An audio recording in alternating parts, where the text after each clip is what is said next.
The alarm bells rang across every major space station in the galaxy. Something big was coming, and it wasn't good news. Deep in the heart of the Galactic Council chambers, representatives from dozens of alien species gathered in what looked like the universe's most serious meeting ever.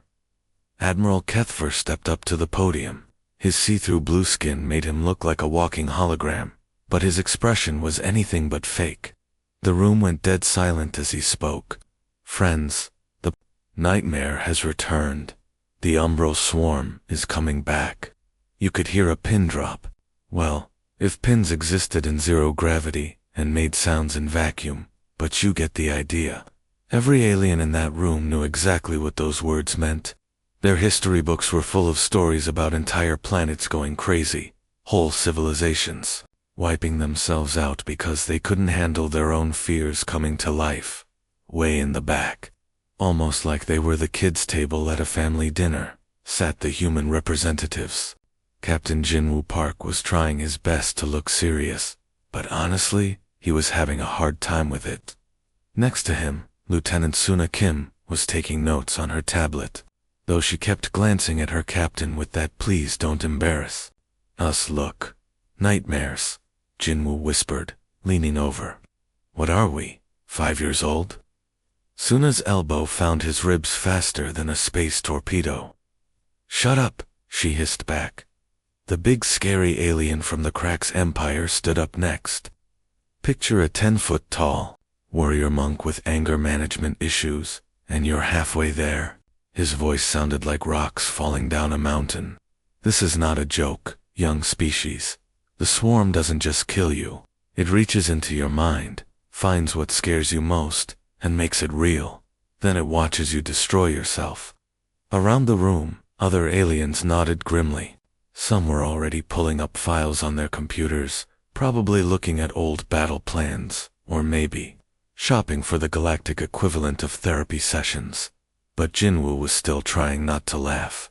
Something about giant scary monsters that fed on fear just seemed, well, kind of silly.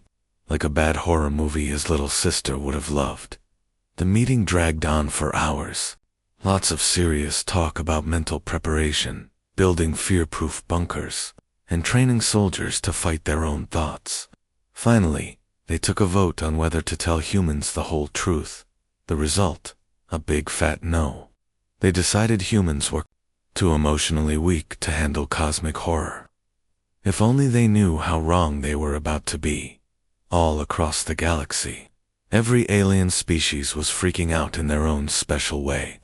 The Zephyrians, those crystal-clear blue folks who loved logic more than their own mothers, were building massive meditation domes. Their entire cities started glowing with this weird humming energy, like someone had turned every building into a giant mood ring set to extremely worried. These weren't just regular meditation rooms either. We're talking about spaces the size of football stadiums, filled with floating crystals that supposedly could block out scary thoughts. The Zephyrians were spending their entire planetary budgets on what basically amounted to the universe's most expensive safe spaces. Meanwhile, the Krax warriors were doing their thing too. Picture a bunch of 10-foot-tall space barbarians sitting in perfect silence, trying to achieve inner peace while looking like they could bench press a small moon. They called it ritual combat trance, but honestly, it looked more like the galaxy's most intimidating yoga class. The really interesting ones were these guys were basically space elves who communicated through singing, and they were weaving some kind of musical force field around their entire solar system. Their ships looked like floating concert halls, and they were creating harmonies that were supposed to protect their minds from bad thoughts. It actually sounded pretty beautiful, if you ignored the fact that they were essentially singing lullabies to keep the monsters away. But back on Earth, total different story. General Hyen Lee was sitting in his office in Seoul, staring at the most useless briefing he'd ever received. The paper in his hands basically said something bad is coming, good luck with that. An unusual hostile force. He read out loud to his staff. That's it?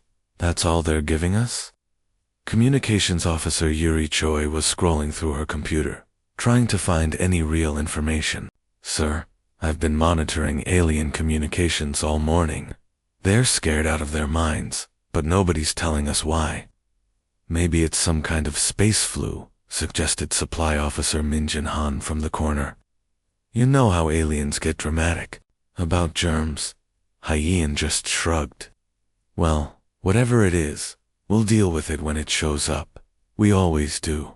While the rest of the galaxy was building fear-proof bunkers and practicing mental warfare, Earth's military was having heated debates about whether to order more coffee for the space stations and arguing over who forgot to submit the paperwork for new uniforms.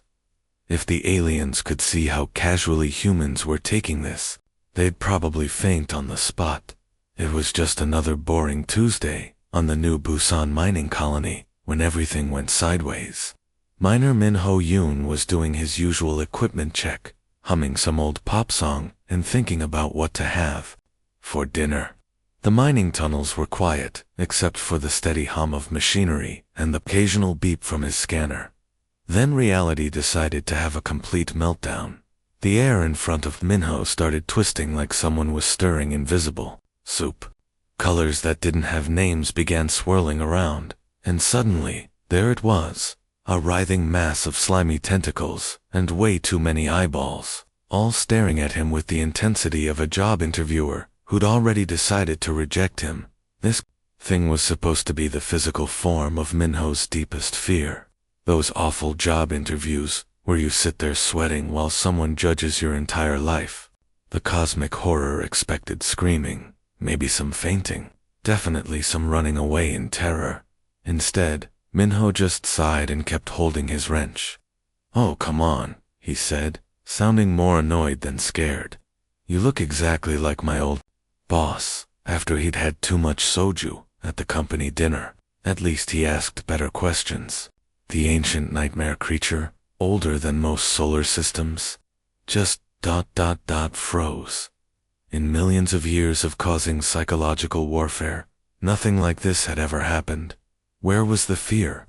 Where was the panic? Why was this human acting like... Seeing a cosmic horror was about as exciting as finding a fly in his soup. Within the next few hours, reports started flooding in from all across human space. The umbral swarm was working overtime, manifesting everyone's worst fears.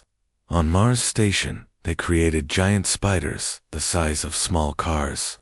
On Europa Base, they conjured up public speaking scenarios where everyone in the audience was judging you. On Titan Colony, they literally made tax audit nightmares come to life, complete with paperwork that never ended. But instead of the usual screaming and civilization collapse, something weird was happening. Humans were laughing. Actually laughing. Colonial Administrator Nabi Shin was dealing with her own manifestation. A writhing void entity that represented her fear of awkward small talk at office parties. Instead of running away, she walked right up to it.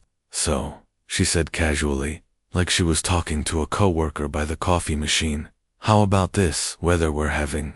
Pretty cosmic, right?"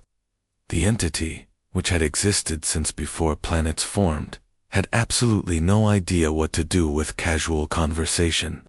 Its programming simply didn't include a response for polite chit-chat with dinner party nightmare. Deep in the cold emptiness between stars, something very old and very evil was having what you might call an existential crisis. The umbral hive mind had been around since before the first galaxies formed. It had seen civilizations rise and fall, watched entire species go mad with fear, and perfected the art of psychological warfare across billions of years. But humans were breaking its brain. On Titan Station, engineer Taiho Nam was having a perfectly normal day fixing air filters when reality decided to get weird again. Suddenly, standing right in front of him was his worst nightmare made real, a disgusting, slobbering creature that looked like unemployment and broken dreams had a baby.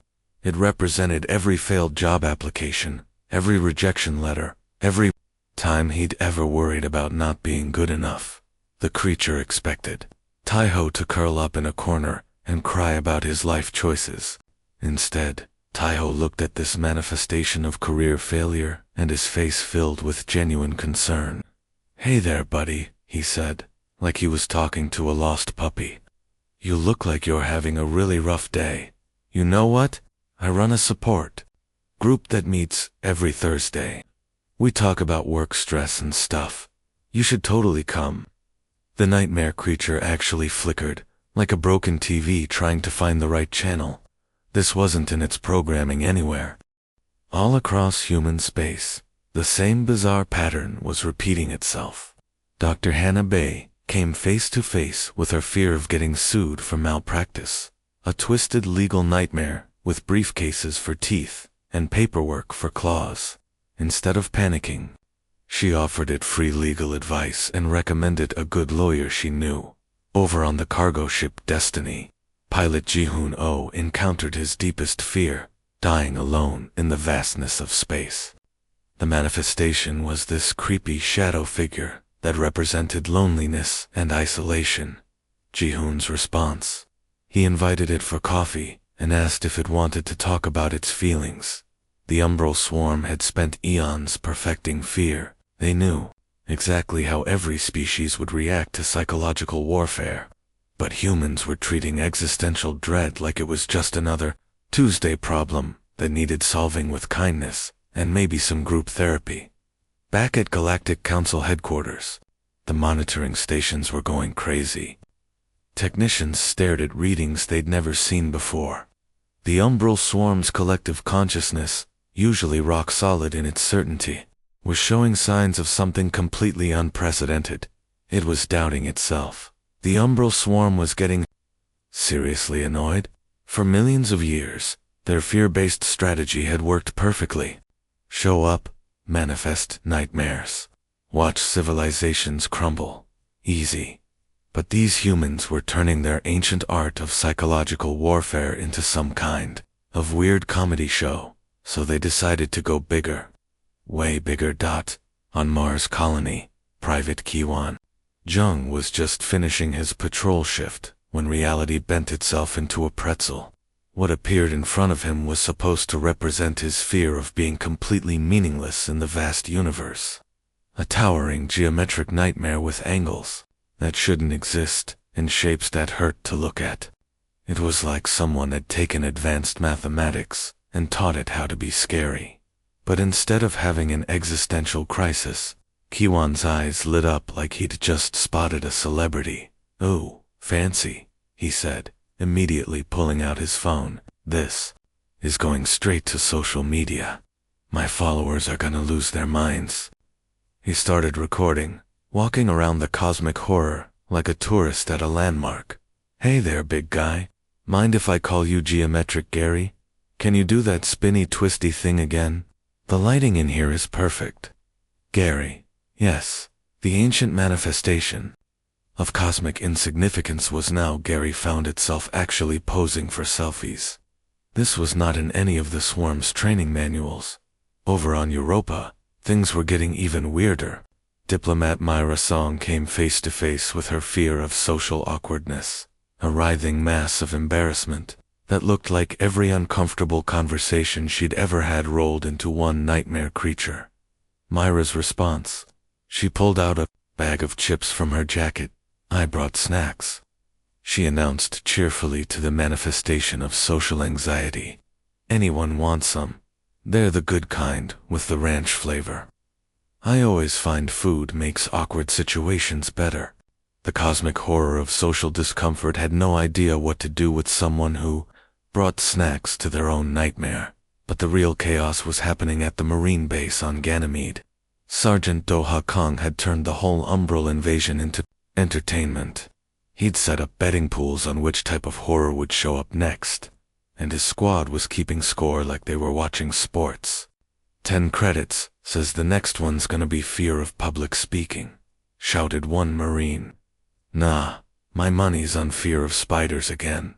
That one was hilarious last time. Every time a new manifestation appeared, the Marines would actually cheer and rate it like judges at a talent show. The galaxy's monitoring stations were recording all of this. and alien officials were watching with their mouths hanging open as humanity turned the universe's greatest threat into reality.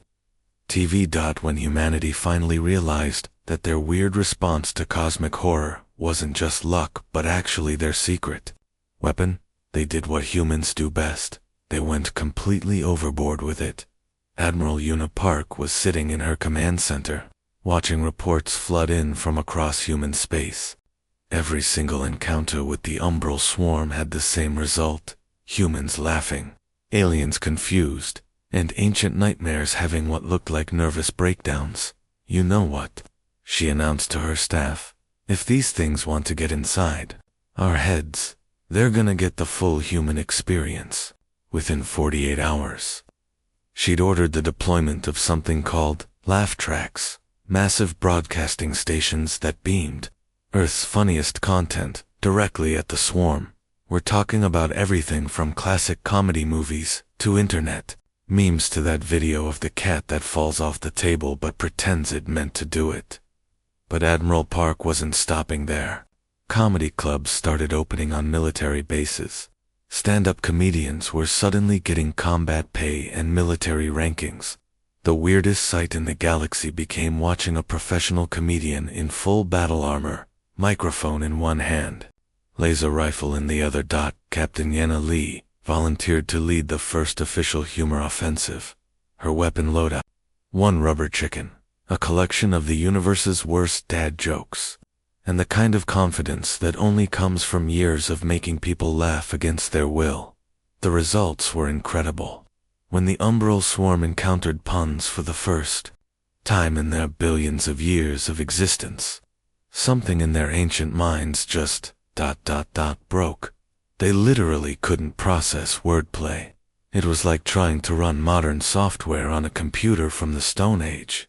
The breakthrough moment came when Private Yuri Nam faced his worst fear: public speaking. Instead of freezing up, he looked at the audience of nightmare creatures and launched into a full roast session. Thank you, you're a lovely audience," he said to a crowd of literal demons and manifestations of anxiety. "I mean, I've performed for some tough crowds before, but you guys take dead audience to a whole new level." Two of the umbral entities actually started clapping. The swarm's hive mind nearly had a complete system crash, trying to process why part of itself was enjoying being insulted. Human diplomats were now volunteering for the most dangerous missions, treating encounters with cosmic evils like dealing with difficult relatives at family reunions. Lots of patience, forced smiles, and strategic topic changes. The moment that changed everything happened on Luna Base, during what should have been a routine night shift.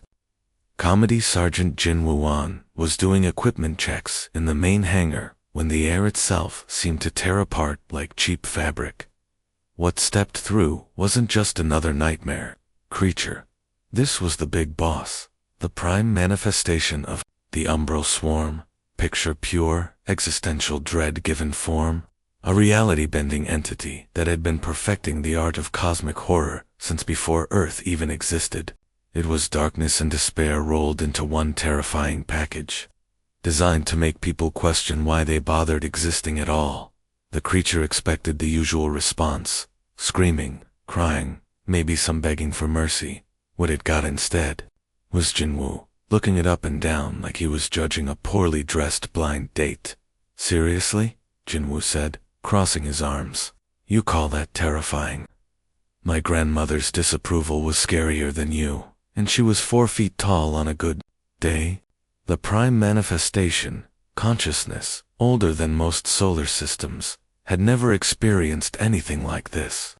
In millions of years of causing civilizations to collapse, nobody had ever critiqued its appearance, but Jinwoo was just getting started. "I mean, look at this outfit," he continued, gesturing at the writhing mass of cosmic horror. "What is that? Early trying too hard or late, Hot Topic clearance sale? And don't get me started on the tentacles. Do you even condition those things?" His squad, who had been watching from a safe distance, started chiming in with their own observations. "Yeah, and what's with all the eyes? called out Private Mina Choi. "We get it. You can see stuff. Show off much." "The dramatic entrance was pretty weak, too," added Corporal Deho Park. "My little sister's school plays have better special effects." Something unprecedented began happening inside the Prime Manifestation. For the first time in its eternal existence, it felt something that could only be described as hurt feelings. These tiny humans weren't just unafraid, they were making fun of it. And somehow, their laughter was more painful than any weapon it had ever encountered. The ancient entity began to question everything. If fear could become laughter, if terror could transform into entertainment, what was the point of its eternal hunger? What was the purpose of existing if your life's work became the punchline to someone's joke? This doubt spread through the swarm's collective consciousness like a computer virus, making the entire hive mind shudder with uncertainty. For the first time in cosmic history, Dr. Sukna Park had always been the serious type, the kind of psychologist who preferred clinical research over small talk.